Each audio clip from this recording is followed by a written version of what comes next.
मध्ये येण्याचा काय आहे, इथे येण्याचा. तुम्ही ते वेगवेगळे हे लावले तुम्हाला दिसत असते, चार्ट वेगवेगळे लावलेले दिसत आहेत तुम्हाला, दिसत आहेत का? सांगतो त्या चार्टवर काय लिहिलेलं आहे सांगतो तुम्हाला. वाचता येते तुला English?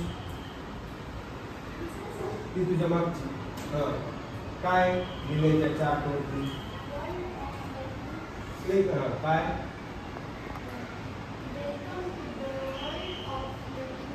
Welcome to the world of making, celebrating the gift of child's imagination.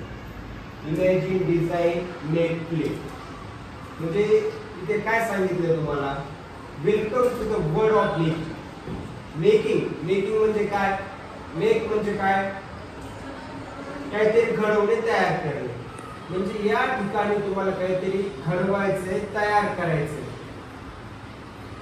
Child's imagination म्हणजे काय? इमॅजिन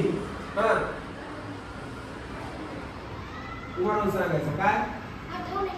इमॅजिनेशन म्हणजे काहीतरी इमॅजिन, थिंक करणे, नवीन आयडिया. चाइल्ड्स इमॅजिनेशन तुमची क्रिएटिव्हिटी, कशा प्रकारे काहीतरी इमॅजिन करू शकता, तुमची कल्पना शक्ती. इमॅजिनेशन म्हणजे काय? मराठीमध्ये तुमची कल्पना शक्ती, तुम्ही कशा प्रकारे कल्पना करू शकता काहीतरी नवीन बनवण्याची. बघा हा फॅन बनलेला आहे, उगाच फॅन बनला का? कुणाच्या तरी डोक्यामध्ये इमॅजिनेशन, कल्पना आली, आयडिया आली तरच हा फॅन काय झालेला आहे, बनलेला आहे. आता हे बटन बनलंय, हा ब्रेड बोर्ड बनलाय, उगाच बनलाय का? कुणीतरी काय केलेलं आहे, याला इमॅजिन केलेले, कल्पना केलेली आहे, तरच हे काय झालाय, तयार झालाय. मग अटल लॅब मध्ये सगळ्यात महत्त्वाचा येण्याचा उद्देश काय आहे तुमचा? Atal lab introduction module. Atal lab work under Niti Aayog. What is tinkering? Tinkering म्हणजे काय? तुम्हाला काहीतरी नवीन इथे इनोव्हेट करायचंय. बघा आहे तर आहेच, भरपूर शोध लागले. तुम्ही म्हणता आता फॅन बांधलाय, फॅन मध्ये काय नवीन करता येईल? कोणाचं फॅन आहे, हा कशावरती फिरतो? काय लागतं फॅनला फिरण्यासाठी? फॅनला फिरण्यासाठी काय लागतं? काय लागते? लाईट लागते, इलेक्ट्रिसिटी. मग तुम्ही इमॅजिन करून असं हे करू शकतात का? फक्त फॅनला फिरण्यासाठी सुरुवातीला लाईटची गरज आहे, पण नंतर त्याला लाईटची गरज नाही लागली पाहिजे, त्याच्याच रोटेशनलवर फॅन फिरला पाहिजे. हे म्हणजे तुमचं इनोव्हेटिव्ह थिंकिंग, काहीतरी नवीन इमॅजिनेशन, कल्पना तुमची. ते म्हणजे त्या आपल्याला येण्याचा उद्देशच आहे, काहीतरी थिंकिंग डिफरंट, नवीन थिंकिंग, ट्राय न्यू थिंग्स, नवीन गोष्टी तयार करायच्या. Looking for solutions to problem, म्हणजे अनेक प्रॉब्लेम्स आहेत, अनेक समस्या. बघा उन्हाळ्यामध्ये लोड शेडिंग, लाईट नसते, आहे का नाही? ती समस्या आहे का नाही? मग त्या समस्येवर मात करण्यासाठी तुम्ही जर फॅनच असा आपोआप एकदा तुम्ही त्याला रोटेशन दिली आणि आपोआप फिरवला की लाईटची काही हे लागेल का रे? नाही गरज लागणार. म्हणून जे प्रॉब्लेम आहेत त्याच्यावरती तुम्हाला सोल्युशन काढायचंय. What is Atal tinkering lab? मग काय इथं तुम्हाला काहीतरी नवीन विचार करायचा आहे, थिंक न्यू, थिंक बिग, मोठा विचार करायचा आहे, think out of the box.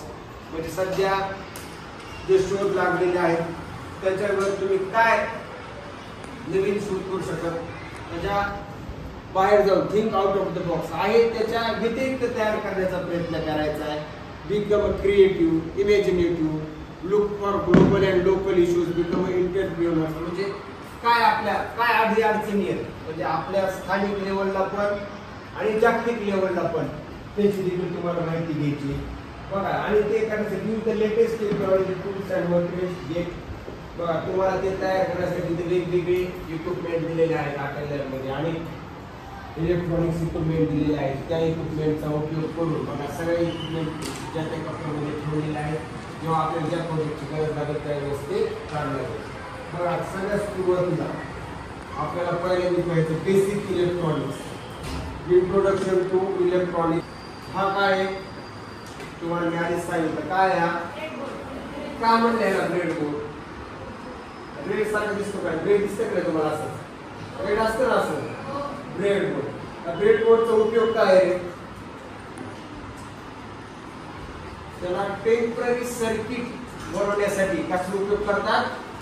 ब्रेडबोर्डचा. कसलं सर्किट? तुम्हाला हे काय आहे सर्किट ते आपल्याला पाहिजे.